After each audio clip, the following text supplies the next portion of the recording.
In the beginning, we explored the great divide between Freud and Jung, two mirrors of the human mind. Freud saw the psyche as a battlefield of instincts. Jung saw it as a living mystery, a dialogue between the ego and the soul. Then, we stepped deeper into the darkness Jung called the shadow, the unseen half of our being. We learned that what we reject in ourselves does not vanish, it waits. Hidden in our fears, our projections, our unspoken desires, the shadow holds both our pain and our potential. But awareness alone is not transformation. To see the shadow is to be called into relationship with it. This is the work, the inner alchemy, where consciousness and compassion meet and the ego learns to serve the true self. Seeing your shadow is not the end of the journey. It's the invitation.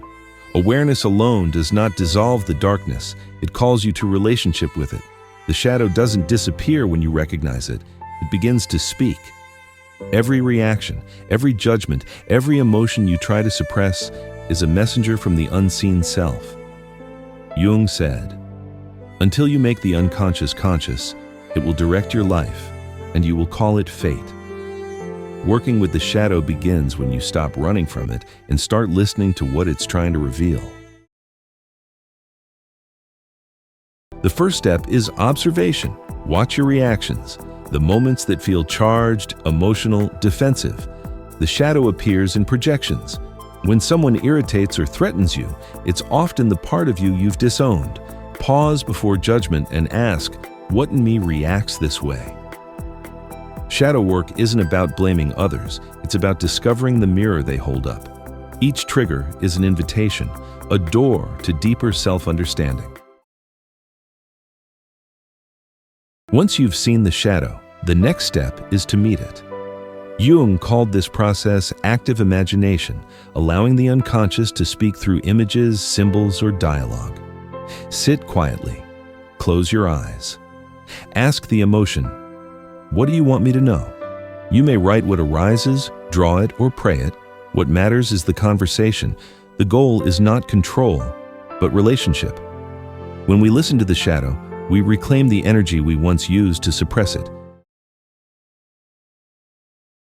Shadow work is not purification, it's honesty. To own the shadow is to say, yes, that too is me.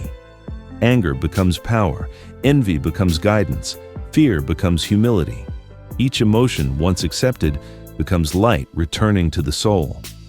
Integration is not about becoming good, it's about becoming whole. When you stop dividing yourself, your energy stops leaking into conflict. You begin to live from center, not from the masks you used to wear. True transformation happens when the conscious mind turns toward the shadow with love. Love is the fire of alchemy. It softens, clarifies, and reshapes. The ego is not meant to die, it's meant to be renewed, no longer a ruler, but a servant of the higher self. When ego surrenders control and learns to listen, it becomes the vessel through which the divine can act. Christ consciousness is this very process. The human will aligned with divine will, personality transfigured by presence. Light and shadow, conscious and unconscious meet, and from their union, a wiser, humbler, freer self emerges. Working with your shadow reveals what Jung called the inner gold. Every darkness hides a treasure, creativity, empathy, strength. The transformed ego becomes the steward of these gifts, guided by the true self. No longer trapped in defense or pride, it now serves purpose and compassion. This is inner alchemy, the union of heaven and earth within the human soul. The divine spark has always been there, waiting for awareness to set it free.